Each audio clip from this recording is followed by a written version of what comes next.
and is oscillating. 3, 2, 1. Hack. The time is 6:10 p.m. where I'm at. It is, where you're at? 8:10? It's 7:10 here. 7:10 where you're at.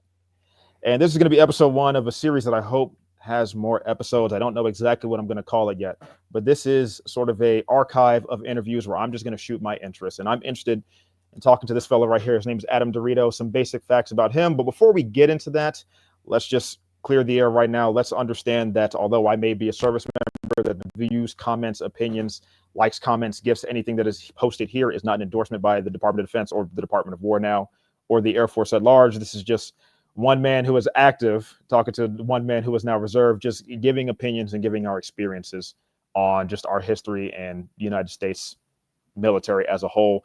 He has an interesting story, and I'm ready to bring this story to light. But some basic facts on this individual. The first and most important fact is he is a fellow graduate from my alma mater, the United States Air Force Academy, class of 2021. To his class, he has gone from a serviceman to a statesman. He is the host of Tuxes Tomahawks, as well as the Saber Podcast, founder of Leatherwood Development Group, LLC, and author of The Guy in the Yellow Tie that is soon to come out on Amazon for you Amazon readers. And he has finally been vindicated in 2025 after what is about 15 years of the fight on the Hill. And I'm talking about the Hill, not Capitol Hill. It's the Hill that we all know. I am with none other than Mr. Adam DeRito. How's life treating you, sir? Thank you so much for bringing me on the podcast today. I really appreciate it. Thank you very much. And I'm going to ask you the most important question that's ever been asked. And I'm sure you've been asked it several times, but it's a story worth repeating. And that is, I want to hear your story. Who is Adam DeRito?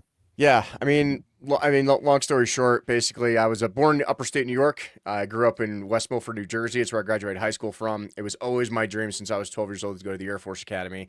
And I busted my butt. I did all the athletics. I was in Civil Air Patrol. I was a firefighter. I was an EMT. I did search and rescue, like saving lives before I was even 20 years old, man. And it was a blast. And I got to the academy. And then over my time, I had a very different experience. I just realized the academy just wasn't what I wanted it to be. I wanted something harder. You know, I got accepted to West Point. I got accepted to Annapolis. And I chose to go because I thought I was going to go skiing every weekend.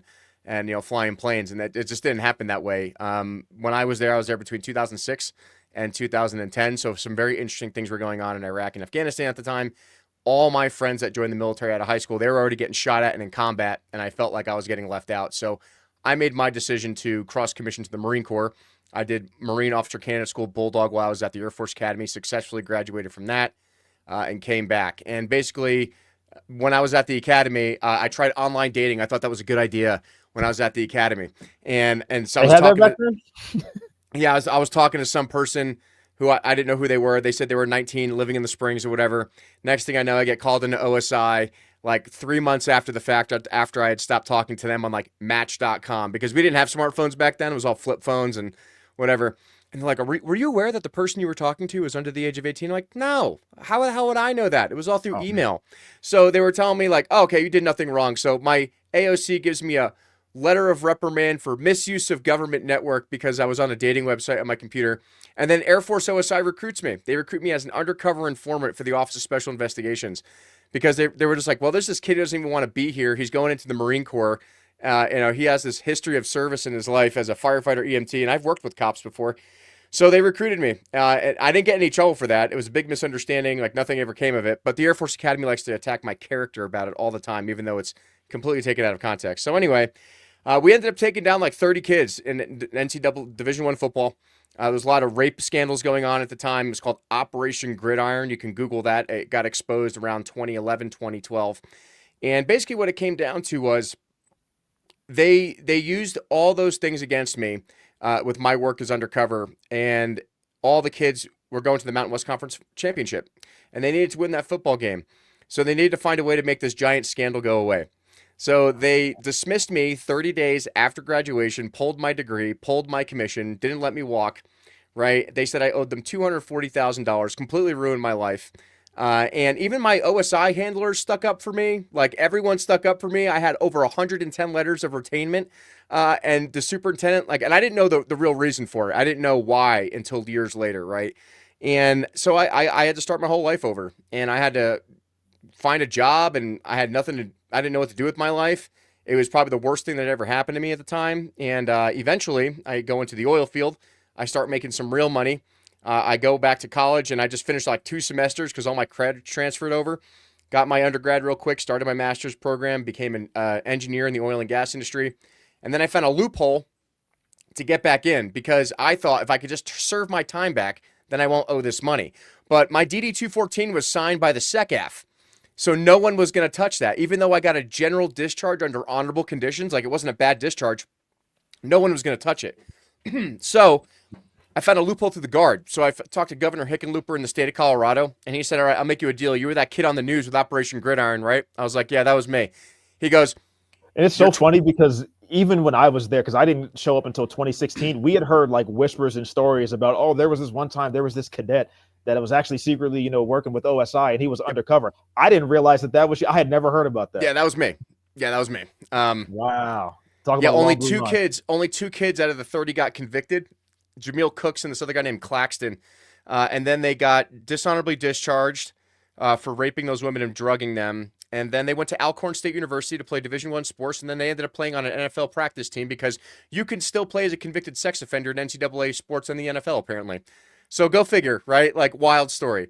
And the only reason I say their names is because they're publicly produced in court documents, right? Like, all the other ones I won't say because, they've got out of it. So I find a loophole, and at 27 years old, the governor of the state of Colorado says, I'll let you rejoin the National Guard to try to serve your time back and see how we can manage that. But you have to go in as an E4. You have to go into special forces, and you have to go back through basic training. I'm like, you got to be kidding me. You know what I mean? I'm like 10 years older than everybody at this point. And that's kind of like what some of the cadets go through if they have to face recruitment. Like I don't know if it's for an honor violation, but if they cannot walk across the stage at that time, that's how they serve their time off is they go through recruitment, as starting off as an E4. Now the special forces, I don't know. I feel like someone just had it in for you. Yeah, well, it was interesting. 19 Special Forces Group was awesome. I went in as a support guy, so I went in as a parachute rigger. So I go back through Army basic training. I go to parachute rigger selection, which is airborne orientation course. I go to airborne school. I go to rigger school. But man, these guys are pulling my father. Like, were you that kid that was in the news? They're like, you're a CID undercover agent. Because no one believed that a 27-year-old was going through basic training with a bunch of 18-year-olds, and all the drill sergeants are my age, right? And actually, one of my drill sergeants was one of the guys that was deployed with my friend in Afghanistan. So it was like super weird experience. But basically, I learned my lesson, right? I was an older man at this time. Shut up, do exactly as you're told, and nothing bad happens. I wish I knew that when I was 18 because I ran my mouth all the time at the academy because I'm from Jersey, right? So Anyway, I go in SF. SF is great. Love jumping out of planes and shooting guns with all the Green Berets. Good, awesome time. And that 2 years passes, and I'm like, hey, I'm going to reapply to try to get my commission back because they're still not counting my time in the Guard like towards my service commitment. So I find a slot to go fly Apaches with the Utah National Guard. And they're like, oh, you're the kid from the news. I'm like, yes, I'm the kid from the news. And I go all the way through. Over your head, man. Oh, yeah. It goes all the way through the system. And they're like, hey, you're good to go to flight school. We're going to stamp your records for Rucker. I go to my final flight evaluation, pass all the SIF tests, everything else down at Fort Carson. And they say, hey, man, we can't let you go. And I'm like, why? They're like, well, according to your medical records that we just populated from the Air Force Academy, you have 7 major psychological conditions. I'm like, what are you talking about? They're like, yeah, it says you're crazy. I'm like, from who? Well, I pull my records and I look at them, and they're date and time stamped by this doctor named Kristen Nicole Henley Price in 2011. I'm like, well, how is that possible? Because I was off active duty in 2010. So we found out that they purposely falsified my mental health records to say that I was crazy. And this is what we found out over the years.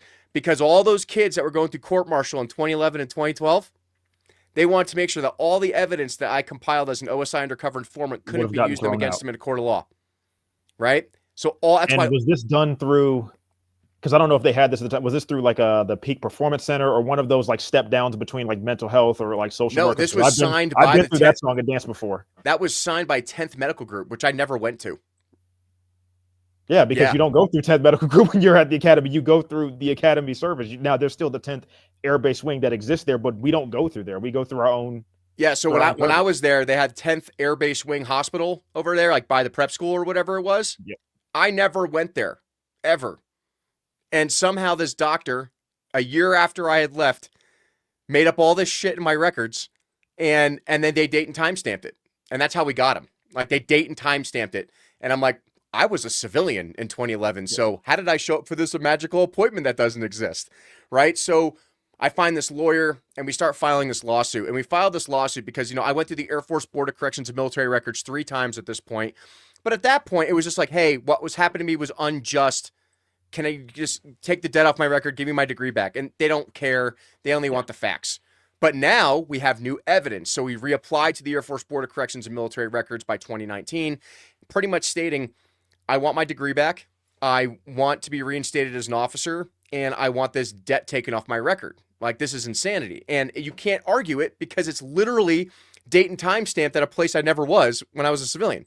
So, and did any of this hinder you from, you were about to be, an Apache pilot at that point. Like, how did this get caught at the 11th hour? Because back then, before they migrated the medical system to Genesis, which is what they call it now, the Air Force system doesn't talk to the Army system at all.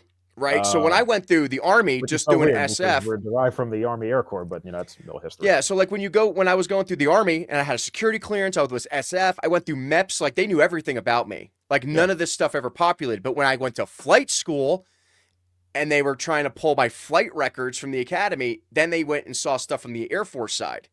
Right. So I got back into the Army just fine. I'd served several years at this point and there was no issues, right?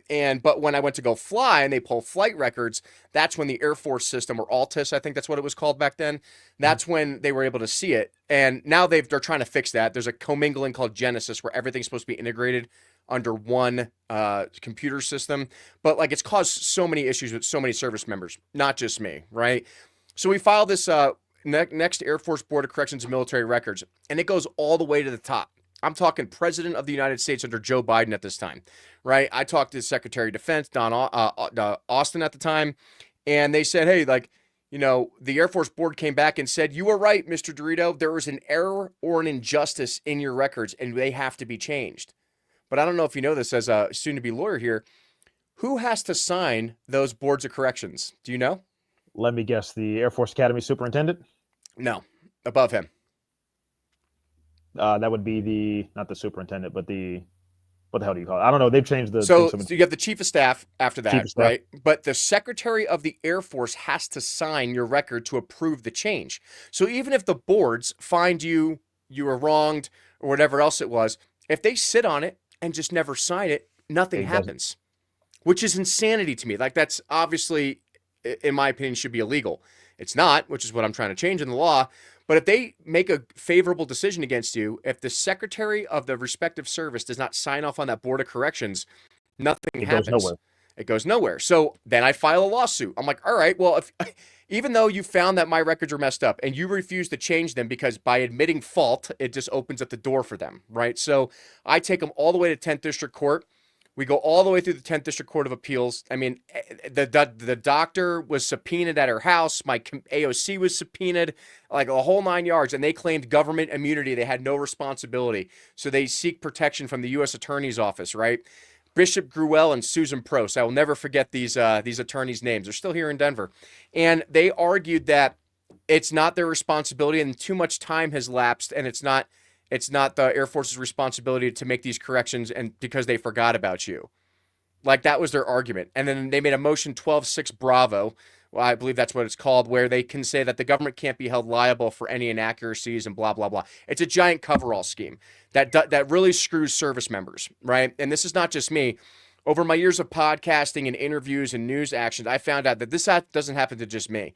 It has happened to hundreds of other service members, but I am the only one in the history of the U.S. military to take it this high to find all these faults in the system. Because, I mean, I was very blessed. I was working in the oil field, so I spent over $250,000 on my legal appeals and everything else to try to find the right answer.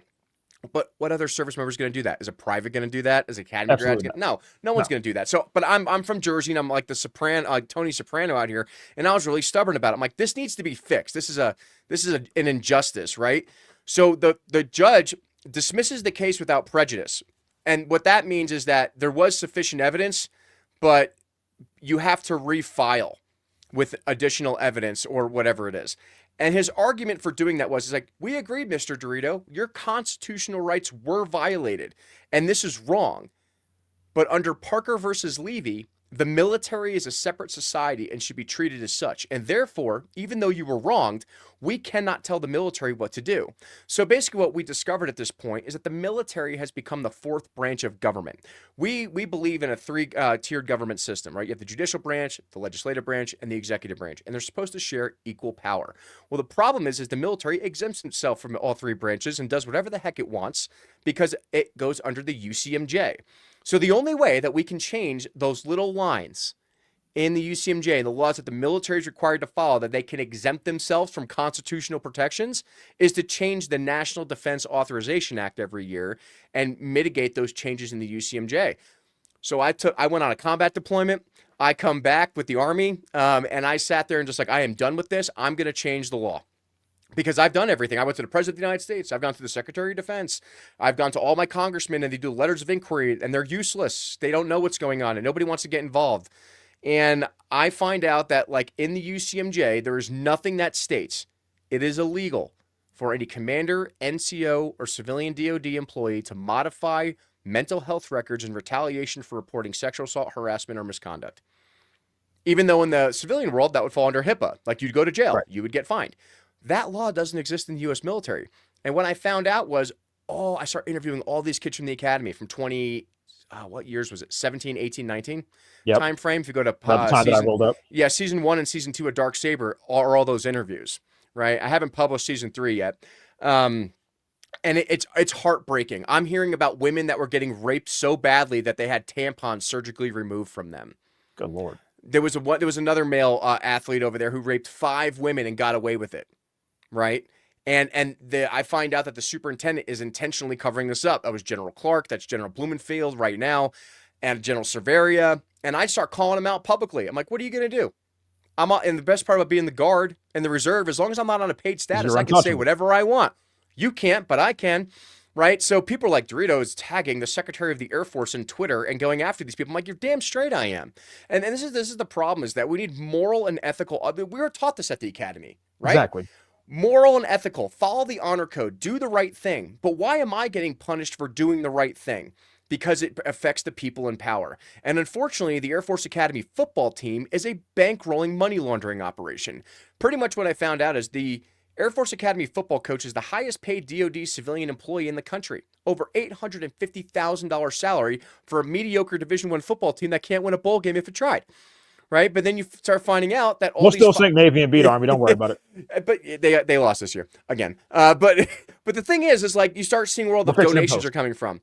The donations in a 501c3 don't have to be reported as who the donors are. Then I find out it's Lockheed Martin, it's Boeing, it's Raytheon, all these companies in the Springs, which is technically illegal to donate directly to the military. But then you come to find out that they bankroll the football teams. Nonprofit organization. So when the superintendent, like General Clark, just retired, right? Or that 3-star a couple years ago. Well, where does he go? The NCAA playoff committee selection committee. Same thing with the same superintendent with me. Michael Gould was also a football player, and he was trying to save his 6-figure-year job to go to the NCAA Division I football selection committee. Right? So you find out this. I realize how deep this rabbit hole goes. Oh, it's deep. I was seeing the back half of that because, we'll get into the topics of sexual assault and sexual harassment. I just had to ask this question just for my own edification. Sure.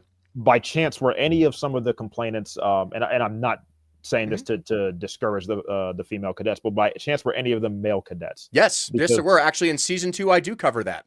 I've seen this weird tendency, and I'm not saying this to discredit what the female cadets have gone through, but I noticed that when I was coming through from 17, 18, 19, 20 all the way up, that there was this weird when we talk about the Saber and the SARC and cases like this, we're doing like the Denim Day, the Sexual Assault Awareness Month.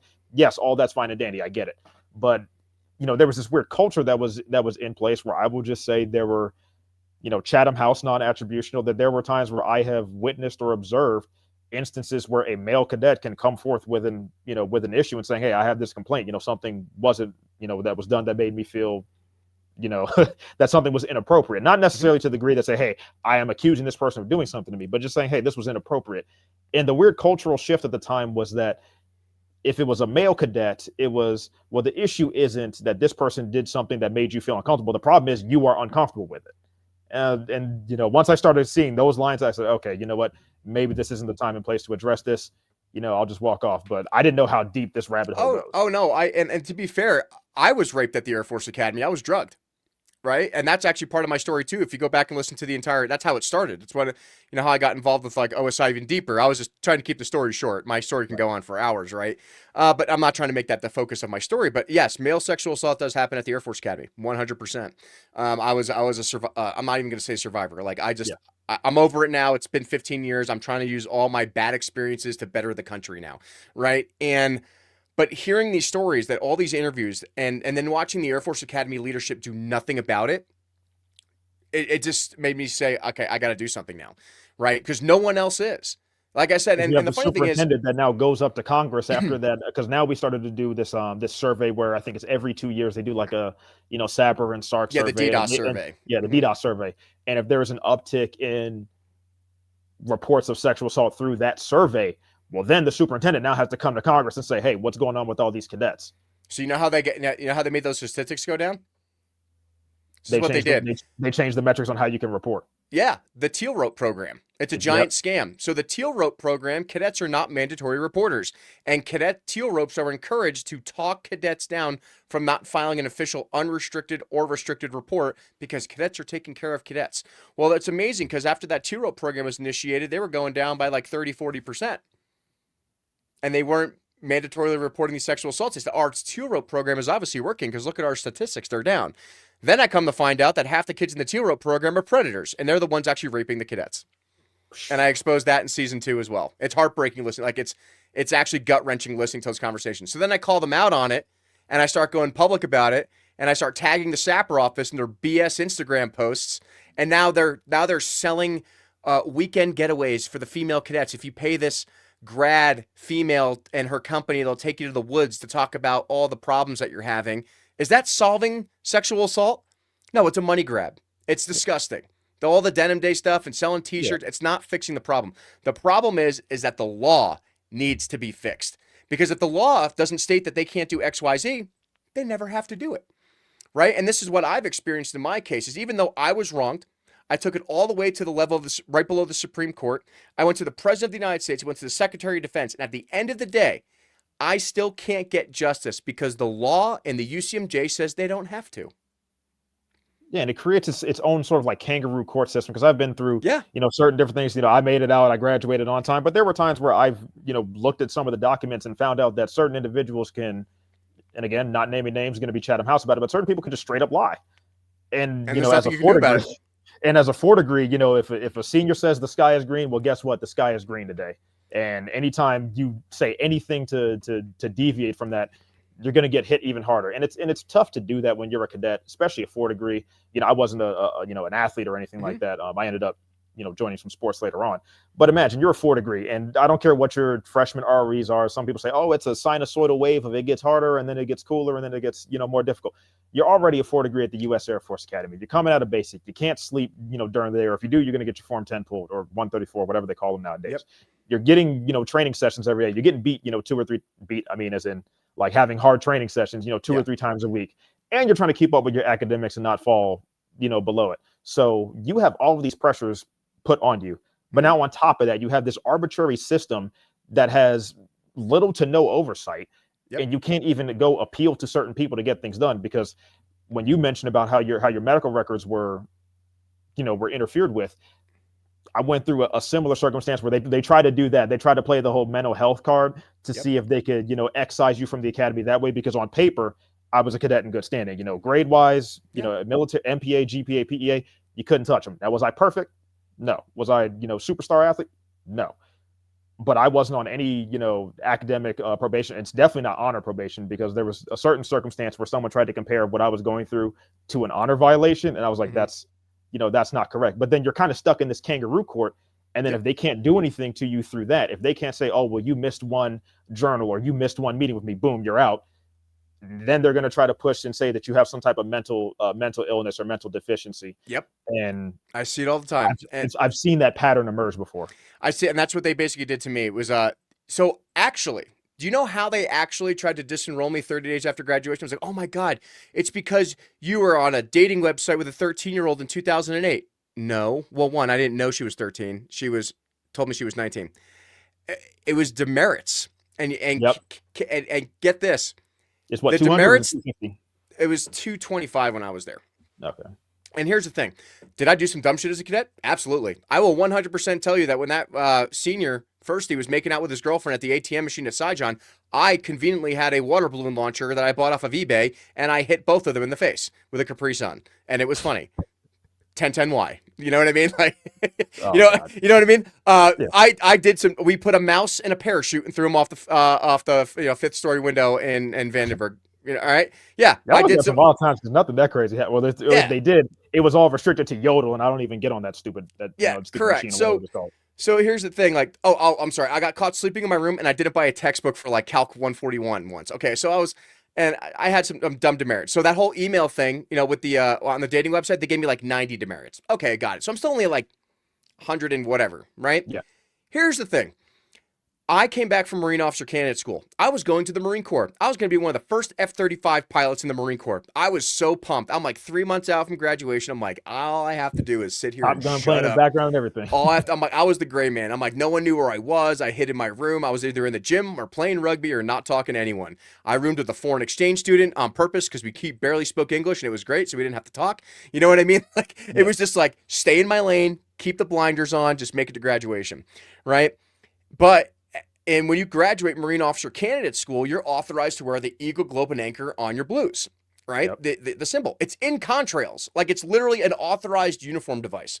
And this is where my arrogance got the best of me. So I'm standing in front of noon meal formation, and my AMT comes up to me and says, you were going to remove that EGA off of your uniform. You're not a fucking Marine. That's exactly what she said to me. And I said, well, actually, Staff Sergeant Ruiz. According to AFI 36, was it 29? Numbers. I forget the numbers, but I'm just like, actually, according to, isn't your job to know the cadet uniform manual? This is an authorized uniform device, and I am not disgracing the Marine Corps or my uniform by removing it. Then she calls over my AOC, and they start berating me and screaming at me in front of all 40 cadet squadrons just to try to embarrass me. And I stood my ground. I sat there, and I am not taking my EGA off my uniform. And they gave me something like insane. It was like 100 demerits, which is not authorized. You can't give that many demerits for like a uniform violation, but 21-year-old cadet. They tell you this before you even enter. They tell you the certain offenses that are a Cat 1, Cat 2. I don't know if that's the system they called it, but there It wasn't that back Cat then. 1, Cat 2s, Yeah. but like a Cat 4 is like, you did something that's, you probably walked away in handcuffs. At that point, at a Cat 4, Correct. you did, one of those, few sins that you should never commit as a cadet. Yeah, so they basically gave me a so-called Cat 4 offense for refusing to remove my EGA off my uniform. And then I even pointed out the uniform regulation, what was required. And they said, nope. Oh, look, you're over 225. It's presumptive disenrollment. I'm like, you got to be kidding me. So, I'm like, this is such a joke. So that's actually my latest, because I'm still in another board right now applying these rules in AFIs, right? Because the boards only listen to the AFIs and the exact regulation at the time. Yeah. But I finally got my FOIA request like 12 years later that showed they gave me that many demerits for a uniform violation, even though it was. So my argument back to them now. So my argument back to them now was that it was an unlawful order according to the UCMJ because it was an authorized uniform device. So therefore, those demerits never should have been on my record, and thereof, I should be a graduate of 2010. Give me my degree back. And even if it was a presumptive disenrollment, you still need to go through the board because your AOC needs to go through it, then your group AOC, and then all you still have to go through the process. I went through that whole board like when I was there, the disenrollment board, like after graduation and stuff. Dude, I had so many people come in and vouch for me, like, this is all crap. They just don't like DeRito because he's kind of an asshole from New Jersey, which I am, 100%. You know what I mean? Last time I checked. You know what I mean? Like, no, I'm not the nicest guy in the world, but I'm very blunt. I at the board, I was like, this is BS. You guys just don't like me because I beat the system and I'm going to the Marine Corps. And I got along so well with the Marines. Like, those are my people. You know what I mean? Like, just everything sucks. It's hard. No funding. Crawling in the mud, flying jets, drinking beer. Like, you know what I mean? I just love the Marine Corps. Yeah. And they just were intent. Movie montage. Yeah, they were just intent on destroying my dream of becoming a Marine Corps naval aviator. And they did. They lied. They scammed the whole system. And to be honest, retrospectively, was it a personal vendetta against me at the time? Yes. But the bigger picture is, why would they spend so many resources doing this to me? As we discovered, it's the football team and it's the money. It's millions of dollars. If there was a 30-person rape and sexual assault scandal exposed on a Division I football team, you're talking about NCAA violations. You're talking about losing their Division I status, possibly getting deranked to 2 or 3, right? You're talking about no retirement positions for the superintendents, and you're talking about you know what I mean? So it's all about the money. Just follow the money. If you follow the money, you always find the answer to that. Or the biggest golden scam, because we heard this, many whispers in the halls of Vandenberg and Side John about was it the Colorado Gazette, or that one newspaper that always wants to get a story on, because don't be a story on there. And we had our own share of frat incidents, hazing incidents. I remember, it's really funny because it's actually the week of Thanksgiving. I think I was a 3 degree when this happened. I was coming home from Thanksgiving break. I had like the last flight, and I had to take the really freaking far away airport. I had to go to the DIA. Then I had to take that hour-long shuttle to get back. I'm rolling my little bags up there just trying to get back in. And I see a line that's like the entire the first and second group all the way out to Clune Arena. And I'm like, what the hell is going on here? And there's like, 2 whole groups had to get moved out because of a drug investigation. And we found out that there was a cadet that was dealing and doing a bevy of drugs in the cadet area. I'm just like, that's a wonderful way to come back, and now I got to study for my GR. Yeah, no, man. It's people always think because you serve in the military and wear a uniform, you're a good person, and I think you'll agree with me that there's a lot of bad people that wear the uniform for the wrong reasons. They're not there to serve; they're there to serve themselves, right? And to be honest, like, I spent 15 years to get vindicated, 15 years, and I'm still not fully made whole. I got, I should be lieutenant colonel back, but I gladly took a direct commission from E5 to captain, which is awesome. Thank you, Tulsi Gabbard. She's amazing. She got me push through. But I am so proud to serve and I'm in the Army now. It is what it is. And I miss the Marine Corps, but just in my time in life in 38 and jumping out of planes and getting, compression in my back and breaking my knees and stuff and tearing my rotator cuffs. Now I'm in a position where, like, I'm leading young men and women, and we're doing really cool stuff in civil affairs and special operations command, and really doing the good work and helping people, and for me, it's about service. That's the only reason I wanted to join when I was 18. I just wanted to serve my country and do the right thing, even if it meant my own expense of my monetary and physical health. And I'm still doing that. And people always ask me, are you bitter that you still don't have your degree and you have all that debt on your record still? Yeah, I am. But the thing is like, I truly believe that one day the truth will prevail. I got heavily involved in politics, as you probably have seen. I started going to Mar-a-Lago and started going, I'm like, man, if I knew that all I had to do was lobby congressmen was a cheaper way of doing things than paying for lawyers. You know what I mean? If I gave a $10,000 donation to Congressman XYZ, I could have got to their event and tried to get legislation passed to fix my thing versus spending $250,000 on lawyers. If I spent $250,000 on political donations, I probably would have had my case resolved years ago. Yeah. You know what I mean? But that's the game. And it's unfortunate. It shouldn't be that way. Let alone cadet doesn't really care about that. They're just trying to get their, put their head down, do their GRs, do their new meal formation, and just relax on the weekend and maybe get a drink or two. The average military member isn't going to go through all that. And if they get hemmed up and they get, foisted out, they'll just take it on the chin and move on. Yeah, I agree. But the thing is, when I saw, what happened to me sucks, right? It is what it is. But I can't change the past. I can just look at the wake that from behind my boat and look forward. Where am I navigating to next? But when I've had hundreds of service members reach out to me over a decade and a half now about them having their mental health records changed and they're getting their lives destroyed. And I mean, heck, just a few weeks ago, I had a cadet I was advocating for take his own life over the same thing. And I'm actually heavily involved in Joe Furnow's case right now too. He was sexually assaulted by a transgender cadet who made up an entire fake sexual assault against him. And they are currently trying to disenroll him and ruin his life when he didn't do anything wrong. Yeah, okay, he committed frat. Whatever, I don't care. Everybody commits frat at the academy. I don't care what you say. You're all liars. Yourself, cat and mouse. Everyone, even when I was there, everyone's just drinking and trying to fuck. I'm sorry. You're all between the ages of 18 and 22. That's what it is. You lock them down in a prison, they're just wild animals, right? It's human nature. I'm not condoning it. I'm just saying that's the reality of what happens at not just the academies, but military-wide, okay? Go to a barracks party at Camp Lejeune at 3 a.m. and see what's going on, right? But to destroy somebody's life over these things, over covering up legitimate crimes, needs to change.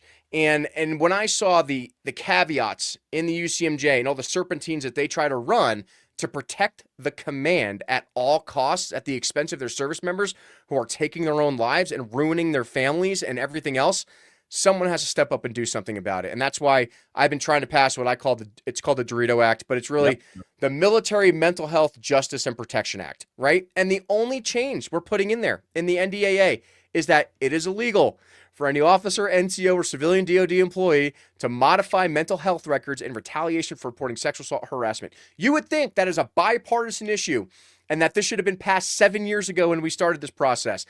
And then you come to find out that half these congressmen get donors from the Board of Visitors and all the senators and the congressmen in each state. I can't get a single member of Congress or state senator in the state of Colorado to even touch the Air Force Academy because they're afraid of how it would look for their reelection cycle. So I go to other states, and I've been working in a lot of circles and trying to get that done. And it's very, very difficult. It is very hard to get people to go against the military because the problem is, since the entire global war on terror, since I was a child when I watched 9/11 happen, right? From 2001 to 2022 is when the operation officially ended because I was deployed at the time. Yep. The Americans think that the military's on this pedestal that we can't touch and that they are perfect and they can do no wrong. And I will tell you that is not the case. I think also as an active duty service member, there are plenty of people in the military that probably shouldn't be, and we don't do a lot about it to fix it. And if you talk badly about the military, especially as a politician, like, you lose votes, right? So at the end of the day, you have to find a way to navigate that. And I'm in the process of doing that now. I'm finding a different route. I'm going to different state congressmen and different state senators. And I can't say anything about it now, but in December, you're going to see a big move on my end in what we're doing to change this. And I have a lot of backing to do it, but I mean, like I said, it's been 15 years. I'd like to get this vindicated, but I'm here to help other people. This isn't about me anymore. This is about talking to people like you, trying to explain the nuances of the law that really hurts our service members, and demanding accountability for our elected representatives. And if they're not doing their job, we need to remove them and replace them with younger people like us. It's time for them to pass the torch. I am sick of going to geriatric 6:30 a.m. pancake breakfast on a Wednesday in the Democrat or the Republican Party to realize that they control my entire life because I don't show up to these meetings because I got to go to work. You know, the millennials and Gen Z and Gen Alphas, we got work. We don't have time to show up to a mid-noon meeting of the GOP or the DNC on a Wednesday. We don't. We can't do that thing. Yeah, but they're the ones who select your delegates. They're the ones who select the people to get elected, and they're the ones who control, are we going to hold the academies accountable, right? So we need people that serve with conviction and honor in our representative legislature. And that's the biggest effect we can have as citizens and as members of the military. You know, I always tell people, I don't have time to go to that meeting, or I don't have time to get involved in my local politics. And I sat there and went, then it's your fault. It is your fault that justice for service members never happens.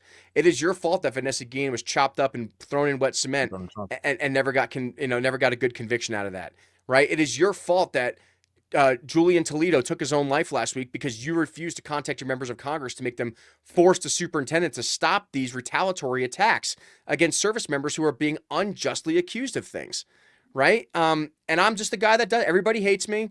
They always come after me. I get attacked on the internet all the time, but I sat there and went, I got nothing to hide. My entire life is public. My police background check is published online. I've talked on hundreds of hours of podcasts in the news. They got nothing on me at this point, and I think that's why they fear me the most, is because they keep seeing me in D.C. walking the halls of Congress, and they're like, what is this captain doing right now? And I'm like, I am the Dark Knight. I am the agent of chaos. Like, I am going to fix this the best, and I've recruited so many people to help me do these process, and I'm so thankful that people like you, especially Academy grads, because it's hard to get Academy grads on board. A lot of people think that, DeRito's disrespectful to the institution, and he hates you soft, and he makes us look bad. And I sat there and went, yeah, but I still have cadets killing themselves and coming to me. So what are you doing in the grad community? I think it is our responsibility as grads, right? And I still call myself a grad. I'm going to get my degree back one day. It's fine. You know what I mean? It is our responsibility in the graduate community to take care of our future classes going into the academies and set the example that this is unacceptable. They look up to us. You know, those freshmen in 4 degrees, they look at us and go, you know, what was your experience like? And what was war like? And what was flying jets and doing cool stuff like? But when they see a bunch of pacifists doing nothing and going along just to get along, that breeds an incestuous problem in our ranks where when they're in command or they're in charge and they see one of their airmen get raped or one of their young soldiers, and now you're telling me that they're not going to do anything because they're afraid of getting retaliated against, right? And we need to change that culture because people need to have the courage to command. And this is the big upset you're seeing with Pete Hegseth right now. He's trying to get rid of all these do-nothing generals and admirals and commanders that aren't doing anything and not holding the PT standard. You know, when I see a giant fat guy that can't shoot, move, and communicate, you're a hazard. You're a liability. You're not an asset, right? And that's just at the base understanding of that. But if we keep accepting mediocrity, that's what we're going to get. You know, and this is going to be a hard transition. Like, is it going to get done fully in this administration? No. And I've worked for Bush, Obama, Trump 1, Biden 1, Trump 2. Right? Like, it's the same chessboard, different colors, right? But it's up to people and officers like you and officers like me to encourage the service members that it is okay to stand up and do the right thing, that we do have constitutional rights. We don't give them away wearing the uniform. You know, the only thing we can't do is speak openly against the president in uniform. Got it. You know, and we can't participate in political rallies in uniform. Got it. Or advocate, you know, for the killing of someone just because of their opinion. Because I was actually overseas when I saw the whole thing with the Charlie Kirk situation, and seeing other service members like come out and think that that's an okay thing to do. You know, that was going to be my next question, is like, because there's an old saying, it's like politics is downstream from culture, and I really think that we're trying to burn the candle at both ends when we're trying to talk about the cultural issue versus we're talking about like the politics, the framework, the legal standards, that, you know, the cases that are against us. And the issue that I saw really was more of a cultural problem. It was, you know, I hate to get there, but I'm going to get there. You know, there was more of a sentiment of like, you know, we have to do everything to make it seem as if, you know, the males are the aggressors and the females are always, you know, the perpetrator. I mean, are always the victims. And it's not true. You know, I see that framing, and even when you talk about something that happens, it's like, well, what right do you get? I've had, you know, plenty of people ask the questions like, well, you're a man, you don't understand, you know, the conversation on sexual harassment or sexual assault. I'm like, you don't know what I've been through. You don't know the things that I've seen. Correct. But then when you talk about it, it's always from the perspective, well, you're a man, so you don't have the leverage to even get into the conversation.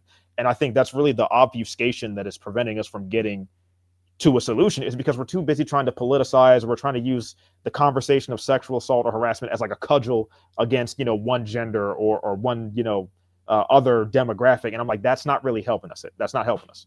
No, I 100% agree, Kyle. And like I said, this is what motivates me, because I even though we're the same rank because of my situation, I still want to mentor young officers like you, right? Is that as long as it's a lawful order, right? We have the duty, according to U.S. Code Title 10, to disobey unlawful orders and to make those corrections and bring light to that. But so many people are concerned about, am I going to get promoted? My next PCS bill, you know, am I going to get retaliated against? Yeah, you might. But when you get out of uniform and you retire, do you want to sit there and say, I did the wrong thing? And it cost people's lives, whether it's through suicide or combat, right? These things have real life consequences. I've lost 8 cadets in the last 15 years over this stuff. And I'm not going to lie about it. Like, when I was going through my situation, like when I was a cadet, there was a time when I wanted to jump off the HAPS elevator. You know what I mean? Like, I'm like, what am I going to do? My life is over. That's it. And even then, like, it still follows me today. But like, the way I look at it is, if I give up, who else is going to do this? They're going to go, look what they did to DeRito. I'm not going to stand up and do the right thing because he did, and it ruined his life. You know, so it motivates other people to stay in. And, you know, I'm constantly mentoring young soldiers and airmen and everyone else that I interact with, that it is always okay to say no. And it is always okay to question things you don't understand. And if something is going wrong, that's what your officer rank is for. You need to utilize it. Don't think just because you're a second lieutenant, you have no power. That's not accurate. And then the funny thing is, and I'll just kind of like pull you behind the curtain a little bit more on this. Yeah. When you get to DC, nobody cares. Nobody cares. Everyone's afraid of these congressmen and senators. They're all just normal people. But I have Senator Blumenthal's personal cell phone number in Connecticut. He's the second most highest ranking Democrat in the Senate Armed Forces Committee. And him and I chat it up and hang out all the time, right?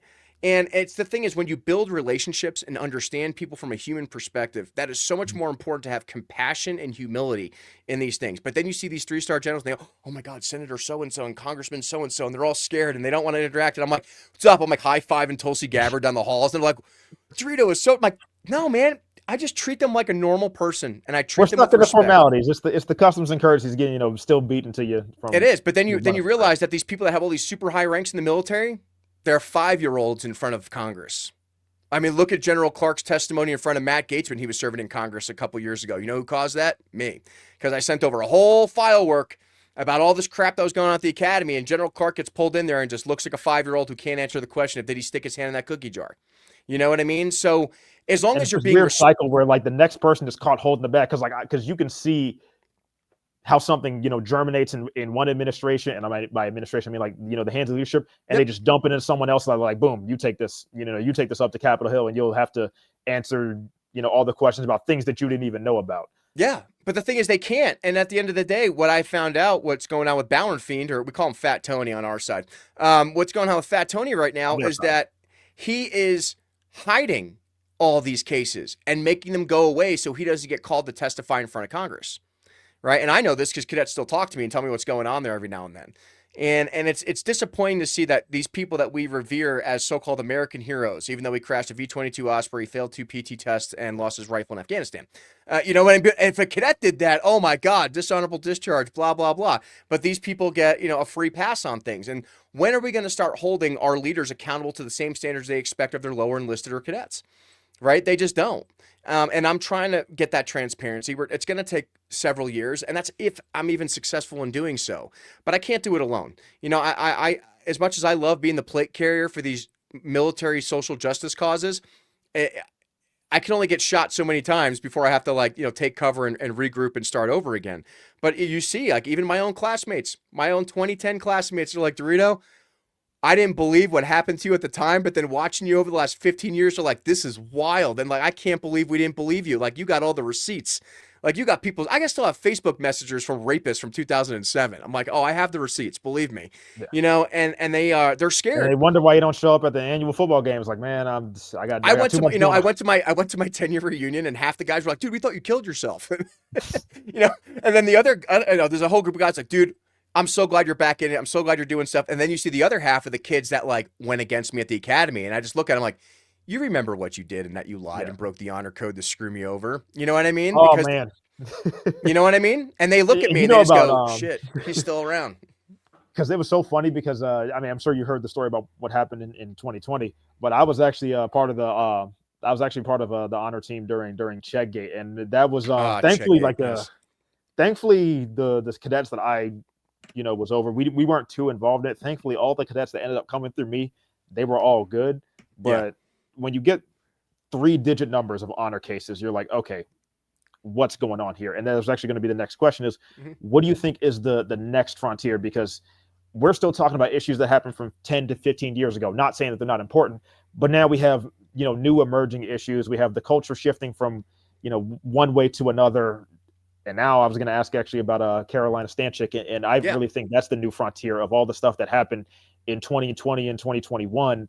That's going to be like the new wave of hopefully another, Adam DeRito 2.0 advocate to talk about, what happened to all those people back then.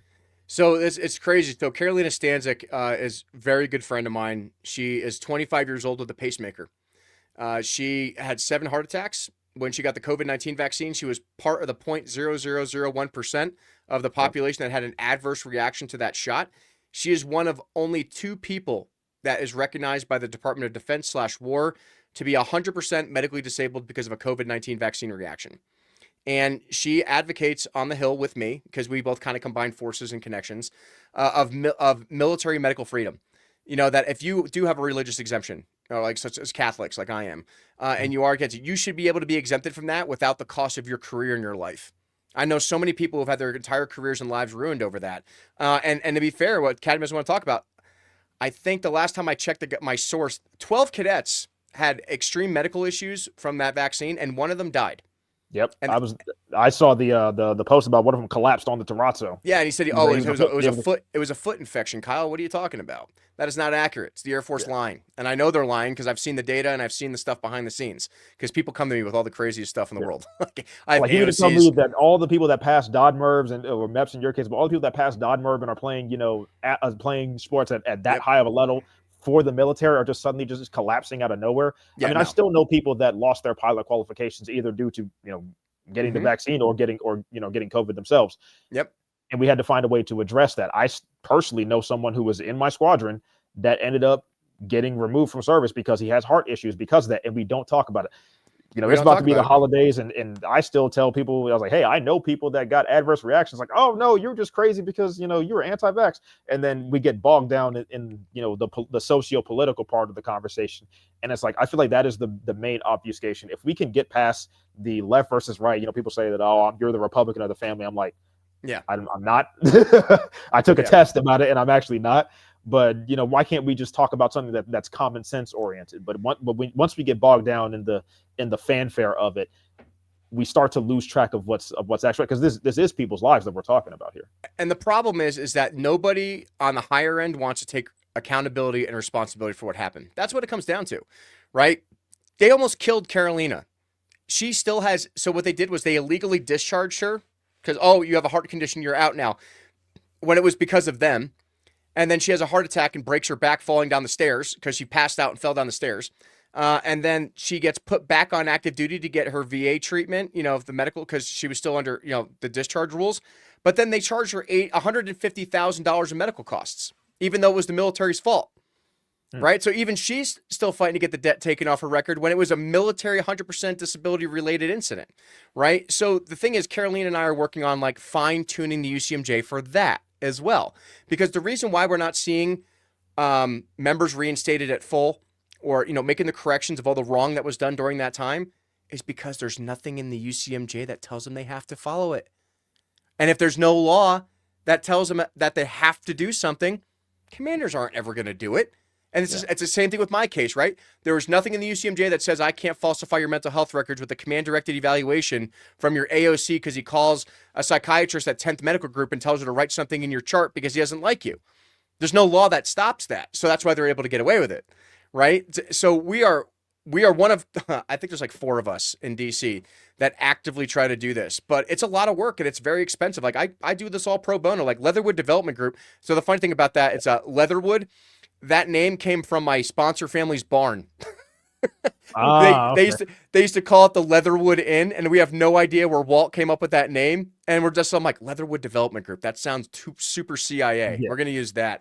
But it's pro bono. I think last year I spent over $50,000 of my own money just flying to DC and having meetings with senators and congressmen and staffers to start drafting these bills. I mean, heck, I should have went to law school like you at this rate. I should have been a lawyer with the amount of money I've spent on this stuff. But what I see, but what I see is that I am making a difference because I'm the only one that has a seat at the table with this stuff. You know what I mean? So you go from big ecosystem to small ecosystem. The academy is this big thing. And it's got a graduate community of 1 million people or whatever it is, and blah blah blah blah. But no one's in Congress trying to change the law to protect our cadets and service members. It's me and like 3 other guys and a woman. You know what I mean? Yeah. But I'm going to continue doing that work. I've spent the last 15 years building those relationships. It takes a while to network to get to that level. Sure. But heck, I was at Donald Trump's house like 4 times last year. You know what I mean? Like in the middle of everything else that's going on. Yeah, you're getting invites. When people start to trust you and they see that you're a moral and ethical person, you start getting invites to things to have conversations with people. And as long as you're not posting it all over the internet, like I have plenty of pictures with cool people, but I don't post them because I respect my confidential relationships with very high-ranking members in the administration. And that's on the Biden side and the Trump side, right? Because without those relationships, those 100 senators and those 400 whatever members of Congress, they are the ones in charge. And if they don't trust you or they don't like you and they think you're a risk that they won't get reelected, you're not going to get a seat at the table. 29.5-foot pole. Yeah, exactly. And trust me, I understand that because even on the deployment, I showed you some people that I've met, and I, won't disclose too much of it because it's, it's sensitive and it's definitely going to get people hypercharged. I had to learn there that leadership is 50% what you know and it's 50% who you know. Hell yeah, it is. Because half of it was, trying to do the job, but the other half of it was, hey, making sure you see, this is a high level, officer from this other institution. He just wants to come by and just have a coffee at 10 o'clock in the morning and talk about, everything you're not supposed to talk about politics and talk about the weather and talk about, everything under the sun that they tell you to not do. I was like, wow, that is really how, the sausage is made, so to speak. Yeah. And you probably saw it yourself when you get these super so-called important officers or important politicians in within 10 feet of you. Yeah.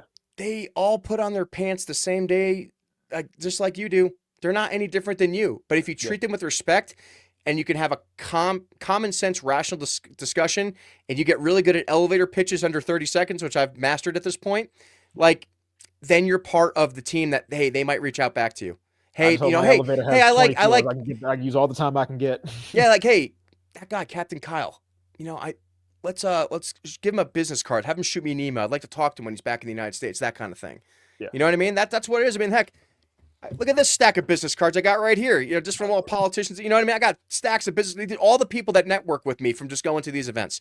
And I always encourage that to service members is like, Hey, network. You make new business cards on my agenda. Thank you. Yeah, no, but that's what you got to do, man. Is especially with your time in service. If you ever get a chance to meet general officers or people that have influence or politicians, make business cards, network, and reach out. What are they going to do? Say no? Okay, but at least you tried, right? But if you don't network and you don't create that social safety net of connections and how to implement policy to help better and protect your troops, then you're not doing your job. You're not, and that's why I encourage all service members is like, they always say, we don't talk about religion or politics at the dinner table. That was my generation's thing. And I think that's the one thing that's actually destroyed the country. By not understanding politics and by not understanding what you want to believe in, whether it's a flying spaghetti monster or God or nothing, Yeah. you avoid the hard conversation. So when you're developing your moral and ethical character, especially in your early 20s, because your brain doesn't fully develop until you're 25, which is probably why I was a dumbass when I was at the academy. You know what I mean? You'd be surprised how much alcohol, plays a factor in that, because like all the cadets were like, oh, I want to drink in the dorms. I want to do this. I was like, dude, I couldn't trust you to pour piss out of a boot, man. I'm not trusting you with drinking in the dorms. Yeah. People just do stupid stuff or expect you. Because my issue was, it was more of like I wasn't into the frat boyisms. I just wasn't. That's just not who I am. I am a huge nerd. I would, show you the t-shirt that I'm wearing underneath. It's got a bunch of anime characters on it. Like, that's just not who I am. But yeah, that was sort of we need the NARPs. Yeah, oh my good. Non-athletic regular people. Yep. That's such a dirty word in my I know. opinion, because why does it have to be? Now I get it. There's a culture with, like, you had, the Wings of Blue, the people that were on the flight program. Like, we get it. We understand that they're going to sit together in the cafeteria. We understand that, and that's fine. But what is not the answer is to say that because you're an athlete, that you're inherently, not less of an officer because you're not sitting with us getting beat, or you're doing less SAMIs or less inspections than us. And the answer is not to give them a 1.5 MPA boost just off the rip.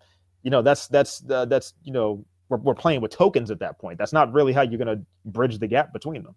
Yeah, exactly. And like I said, I am so excited that you reached out to me, and I would love to help you work on, I'm excited to see where your legal career is going to go here in the future.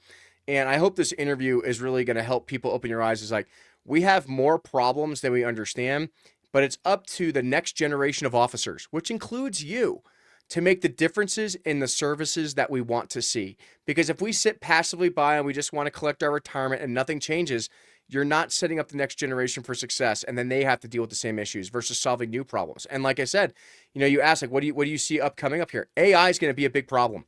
Yep. AI is changing warfare as it is. Drone warfare. I was deployed when Russia invaded Ukraine. We were one of the first intelligence assets overhead. It's crazy, man. It's World War I with drones, and it's field printing equipment. Like, they are field printing drones and munitions on ground with mobile manufacturing sites and AI, and it's wild. It's crazy. It's stuff out of a sci-fi movie, like all the footage that you're seeing on social media from FPV footage, stuff that's going over there. It's like, it's scary. It's way different than when I was a cadet. 3000. It's way different when I first started as a cadet. When I was a cadet, we had F-16s, A-10s, and terrorist guys running around in sandals, and no one had a chance against us. But now it's, oh shit. You know what I mean? It's not guys burying IEDs and running away, and you see them in a thermal camo from 2 miles away. Now it's FPV drones dropping out of nowhere, and you can't stop them, right? And if we can't fix the internal issues in our services now that affect the trust and confidence and command in your fellow soldiers, so to speak, then how are we going to fight the next generation of warfare?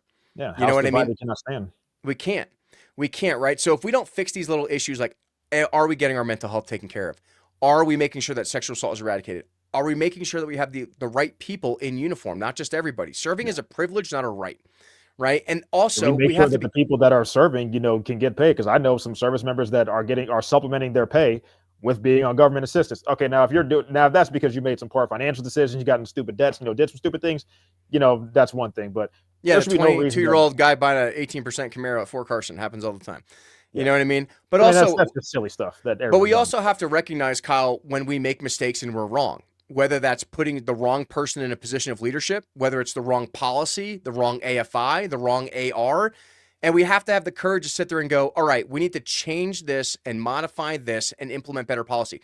We can't just keep doing things for the sake of, well, this is how it's always been done. Otherwise, we're never going to be able to adapt to the next generation of warfare and taking care of our warfighters moving forward. Yeah, and and the thing is, it's not about coming for someone's career, because I think that's a pretty prime fear that people have, is they think, oh, if I make one mistake, the guillotine is right there, and they're going to crucify. There are some people that'll probably try to crucify me just for having this interview, and I'm like, look, I got shot at while I was over there. I'll be able to, I'll weather the storm. But it's not about coming for someone's career, because I think that's another cultural thing, is they think it's kind of like the honor code, like, we will not lie, steal, cheat, nor tolerate. You're looking over your shoulder to see if anyone is doing something, afoot, because you're worried about getting hit with toleration, then you're going down for it too. It's not about coming for someone's career. It's not about, making make an example if you need to for you doing something egregious, but it's not about, trying to call someone to the carpet and just embarrass them and treat them like crap. It's doing it so we can make the service better. And sometimes that means you got to, throw something at the wall and see if it sticks. And if it doesn't stick, see why it didn't stick. I mean, and you're right, because I've had so many of my own 2010 classmates reach out to me, and they'll never come on the podcast because they're like, dude, look what they did to you. It's not happening to me. I'm trying to retire right now, Yeah. But we also have to admit that if they have that kind of fear as an 05, that they can't come forward and speak about the wrongs that are in the service, then maybe the command above them. CGO, you're done. Yeah, but the thing is that their commanders above them, who are making them the fear doing the right thing, they need to be removed, right? And I think Hegseth has been doing that. Hegseth has been removing general officers and taking people out of command. Actually, the Naval Academy commandant just got relieved today after 6 months in the job. I don't know what he did. I can only guess because it's Academy stuff. But I think I read that on Stars and Stripes somewhere. Yeah, but here's the thing: I was addicted to Stars and Stripes. Every day I would get up, I'd go get my little omelet in the morning, I'd pick up Stars and Stripes on the way into the office, and then just like read about 5 or 6 different articles. Like, damn, this is what's going on back at home. Yeah, but we have to realize that, when people do make egregious mistakes, that they can't stay in their position. They need to be removed, because there are plenty of better people willing to take their spot. And we need to put the best of the best in those positions. We can't just be going, oh, well, because they deserve to do this. Like the big thing I saw the other week was there was this highly qualified admiral in the Navy, and she was like a 2-star, and she was being put up to be in charge of the SEAL community, SEAL command. But she never went to SEAL school. So why would you put somebody who's not a Navy SEAL in charge of Navy SEAL command? And they were like, oh, they're not selecting her because she's a woman. And it's like, well, she's a woman who never made it through BUD/S. So yes, that's part of it. But it's like, we need to be, especially when it comes to Special Operations Command, you have to have people that know that field and actually earn their tabs, so to speak, right? You can't put non-Rangers in charge of Ranger Battalion. I would never put a non-SF officer in charge of Special Forces battalions, right? Just like you wouldn't have your commander of a flight squadron who's not a pilot. It doesn't make any sense, right? Yeah. So we have to be realistic. It's not sexist. It's not racist. It's that we need to go back to, and I support this, and people might say it's confrontational, but like I support the meritocracy movement, right? Yeah. Like, if you are the best person for the job and you're the most qualified, no matter where you come from or how you identify, you should get that job. But we can't just keep putting people into positions because they fit a demographic that we're trying to reach across the spectrum of whatever we're trying to do. Because I saw how disastrous that was when we were overseas. There were some people that were in positions because of their skin color or because of their gender or because of their weird background, whatever the heck they were involved in with some other group. And guys were getting shot at, and they didn't know what to do because they weren't combat arms. Like they were, Yeah, because at that point we're playing with the cosmetics of the conversation. And shoot, I'm past the academy now. But when you have like the lead 400 questions that are asking about what role does your sexual orientation play in your leadership style, and we're like, why is this question even on here? Exactly. And as a cadet, you're kind of just supposed to shut up and color. Like the one thing I hated, and I'm probably gonna get crucified by some people for saying this, but every time they always brought like the diversity part in it. They always said, well, diversity is our strength. And the cadets, they're just going to do the north-south. They're just going to repeat what they're told. And they say, cadet so-and-so, why is diversity important? He's like, because you have, a pilot of this demographic and a pilot of this demographic. You have to bring all these different perspectives to the table. I said, so you inherently believe that a black F-16 pilot is different than a white F-16 pilot, huh? Right. And if I say that, it's, oh, well, you can't hang, or, oh, you missed the point. It's like, okay.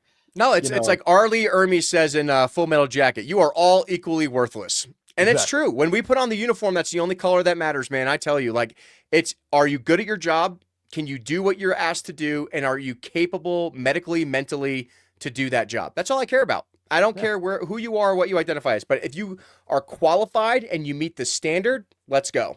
You know what I mean? But cutting your teeth, because like I see people ask me, I've been through so much, I've had, some evals that didn't go the right way, but then I bounced back from it. It's like, I don't believe in scarlet letters. I believe in scar tissue. And I love that, Sam. I'm going to write that down. I'm going to write that down. I'm going to use that in my next, I'm going to use that in my next CBS interview.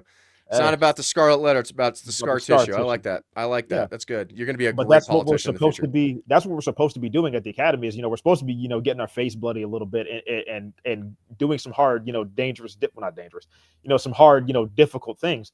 And there's no problem in that. But I think the issue is we kept focusing on the cosmetics. We kept focusing on the socio-political. And I was like, man, I thought I joined the military to get away from that crap. Yeah. I didn't come here to sit here and talk about, whatever proclivities you have. I thought that was for home. But then when you bring that into the conversation, the thing that I had a problem with was there was clearly a question of, who can or can't hang. It's, why do you have an issue with this person's presentation? And I'm keeping it vague. I'm keeping it vague for a reason, but it's like, why do you have a problem with this person's presentation? I'm like, well, if I was caught doing the same thing that this person was doing, it'd be a problem. Hey, I used to say, this is another little saying of mine. I was like, look, if a male cadet says that I feel uncomfortable, I would expect that person is treated the same way. But God forbid if I had 2X chromosomes and I said the same thing, the whole institution's going to shut down. Well, then what does that generate? That generates an issue where resentment. Let's call things what they are. Yes, it is wrong for a male cadet to be preying on a female cadet. Simple math. No one's going to disagree with you there. But it's also wrong for a female cadet to do that to a male cadet. 100%.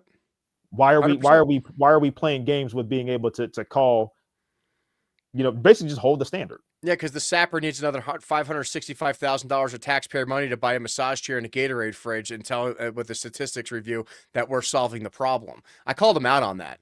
I was just like, so you guys have a $500,000 budget and the rape is higher. So, this is really nice office equipment, though. It's a really nice TV you got over there. It's a really nice boost to your civilian salaries. But people forget, Kyle, there's only two tasks the military has. We are to kill people and break things. That's it. Whether you're sucking the shitters out of a KC-135, whether you're, doing a logistician job, whether you're a pilot, everything is part of the kill chain in every aspect. Space Force, the guys running the satellites or running the GPS that coordinates all those bombs, right? Yep. And we need the best of the best to do those jobs. And if currently, because of previous policies that were in place, we have the wrong people in those positions, it's time to shake up the magic 8-ball and move some things around. Because I promise you, after watching behind the curtain in the skiff of what's going on in Ukraine and what's going on overseas, we are not ready for that type of warfare yet, because they don't care about your feelings. They're going to cut your head off and blow your whole family up. They don't care. Yeah. And I know some people that had to sit there and watch as the Afghanistan withdrawal happened. Like I know people. I was involved in that. I don't know if you knew that. I got 36 people out. Wow. And the last guys to get pulled over the wall right before the bomb blew off. And I met Tyler Vargas when I was in DC, and he lost his arm, his leg, and his eye, saving one of our interpreters over the wall. You know what I mean? And that was just unbelievably embarrassing. And then we left $7 billion worth of military equipment in there. Now they're fighting the Iranians and the Pakistanis on the border. So it's like, what are we doing? Yeah. Like, what are we doing? It drives me nuts that there was not a single officer on the ground that said, stop. What are we doing? And they're throwing babies over the walls into concertina wire. I know guys that were on the ground that were literally just picking up mutilated infants and just throwing them into trash bags because they were throwing their kids over the wall to try to save them, and they didn't know that there was concertina wire behind the wall, man. And that messes people up, but that's not a story you're going to hear on any other podcast. But I could tell you, because I was, in the background doing intel work for these guys, pulling people out. And it's just, why am I pulling out 36 people, though? I was just a specialist in special forces at the time who just knew a few key phone numbers, and my freshmen who were C-17 pilots, I said, hey, remember that time I beat your ass during recognition? I need you to scan this ID card and get this person on the plane. Don't ask me any questions. And I'll send you a bottle of Johnny Walker Blue by the time you get back to, Dulles, Travis Air Force Base, right? You know what I mean? I don't care. Just shut up and do what I'm telling you to do. But that's what we were doing to save our interpreters and save our people. It was just connections and the relationships I've built over the years with my former cadets and Army guys and Marines that I've known over the years. Why can't our politicians and leaders make the same decisions that I'm making at the time I was, 30, 32? You know what I mean? And that's who we need leading our forces, people who aren't afraid to make the right. It's a quote from Patton. A good decision now is better than a perfect plan next week, right? Yeah. And the problem is we have too many people in positions of leadership that are afraid to make the right decision. Wow. I had no idea that you were involved in that too. And notice it's in the book. It's in the book when it gets published. You'll read about it.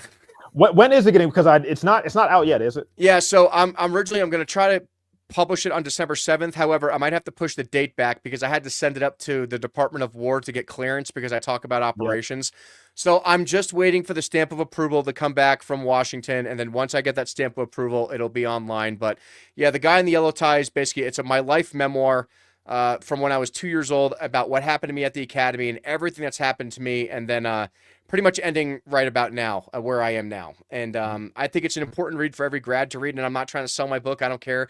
I think I only make $2.50 per book because I got them printed on really nice paper and a hardcover and a softcover. It's actually kind of expensive to do that, but I think it's important for people to read that. Like, I'm not a perfect person. Just like you said, it's not about the scarlet letter, it's about the scar tissue. I love that, and I'm 100% stealing that in my next interview.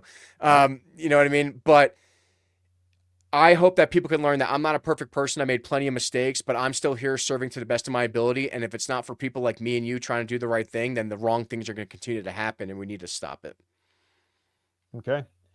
And I had the parting shot question, but you've gotten The Guy in the Yellow Tie soon to come out. Mm-hmm. But what's next for you in your advocacy and in your work? Because it doesn't just stop here. I'm glad that you can write this now while you still got some fight in you, because normally these things are, say for, someone's deathbed or, a Tom Clancy novel that ends up becoming a video game series later on. But I'm glad that we can talk about this now while it's still fresh. Well, I can't say exactly what I'm doing yet, but I will tell you on Pearl Harbor Day, everyone should be paying attention to what I'm doing on my socials because we're going to change the country. We're going to do it. I'm going to do it by, with, and through, as we like to say. They're not going to like me, but I'm sick and tired of people doing nothing. And I have an entire team locked and loaded and ready to go. And we're taking it back to Congress starting in December. So perfect. And what's your preferred method of contact in case anyone ever wants to contact you? How do they get a hold of you? Yeah, easiest way is Instagram, Adam.DeRito2010, or you can shoot me an email. My website's AdamDeRito.com, and it's just Adam@AdamDeRito.com, and it goes right to me. So perfect. Any final words or parting shots? Always do the right thing, even if it's hard. Even if it might mean you get your ass kicked a little bit in the end, just know that when you hang up the uniform one day, that you want to be able to look back and always say that I did the right thing to help my troops and do the right thing for this country. It doesn't matter who you serve under. It doesn't matter what politicians are in charge of whatever policy. It matters about what you can do morally and ethically as a leader, whether you're an NCO, lower enlisters, an officer. And we just need more younger people to get involved, especially in the political stuff, in the lower levels. I need you guys out there. I can't make these changes by myself. So when people are asking you hard questions or hard policies, go be the change that you desire to see in the force. Don't just sit and complain on the internet. We need you in D.C. I need you to show up to your state meetings. I need you out there to be the change, because how are we going to raise our future kids and buy houses with a 50-year mortgage and another war in China? You know what I mean? Like, it's just not going to happen, man. And I don't like the boomer generation. I'm done with them. They sent my generation to war for 20 years and killed 6 of my friends. So it's up to us now that we're in these positions. We're old enough. We can run for state house representative. You can go be the mayor of your town. You can go be on the school board. But if you have to be involved in your politics, because if you're not involved in your local politics, your politics will control you. And I'm sure you don't want to deal with the same stuff that I've had to deal with. But unless you change it, it's never going to change. Yeah, and I've normally just been so consumed in the tunnel vision of trying to make the next application, but then just you'll find your time. I left in April, and when I came back October 10th, I could hardly recognize. I was like, man, what dream world did I slip into? Did I just fall into another dimension? Like, what happened? Yeah. When I came back, and I've been trying to fight it. Thankfully the government shutdown. The government shutdown ended actually right as I went on leave. So I'm about to go back and then handle all that stuff afterwards from the deployment, and then get back to ops, and then hopefully things will get squared away on some plans that I'm making out.